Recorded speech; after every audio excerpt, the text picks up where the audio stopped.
Thanks for joining us today. We're going to talk about becoming the one. I know for most of my life and probably most of your lives, you've heard a lot about finding the perfect guy. Everywhere you go, magazines are saying, how do you find the perfect guy?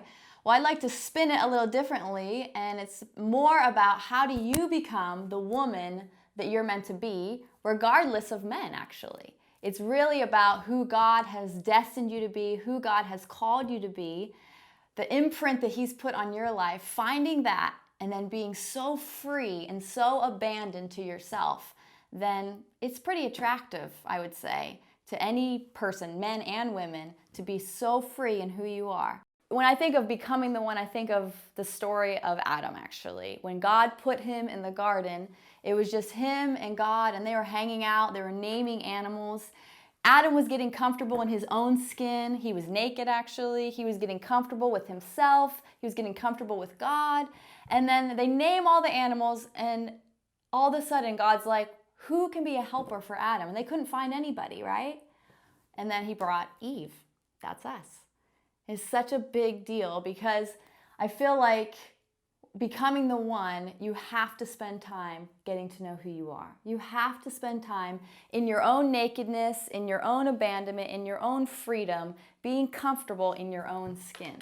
Being comfortable without clothes on, being comfortable in your personality, being comfortable in who God calls you to be. When you actually start to hear what the Lord says about your life, then all the affirmation, all the searching for the perfect guy to meet your needs, it isn't a pull and a driving force of fear in your life. It actually sets you free to be everything that God has called you to be. And there's such peace and contentment when you discover your beauty for yourself, and you're able to really enjoy life. Even when God brings the right guy along, you can enjoy them a lot more.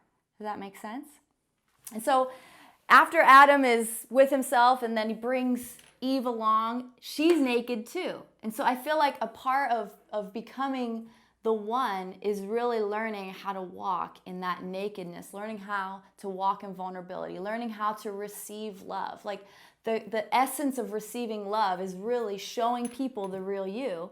And unless you become the one and start really focusing on becoming the perfect woman that God's made you to be, which really perfection is kind of overrated.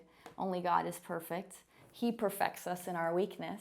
And so it's such a big deal to fully embrace your nakedness, to fully embrace and becoming the one and only person that's you. It takes billions of people to make up the image of God.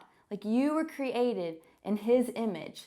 No one else is like you. No one else can match you. And so the more you get comfortable in your own skin, do you know what that does? That attracts like-minded people. That attracts the right kind of guy. That attracts a guy who's secure. And not just a guy, but girls around you, friends that can identify with who you are. Proverbs 23:7 says, as a man thinks in his heart, so he is. And so if you really want to become all that you can be, start to work on what's in your heart. Start to become the woman. Look for women that inspire you. Look for women that you can go, wow, I so admire who they are in Jesus. And I'm going to be inspired towards becoming like them. And then as you're doing that, you be shocked at how your belief systems attract and pull in the right people to surround you with. And so girls, it's time to stop looking for the perfect guy and just start becoming the perfect you.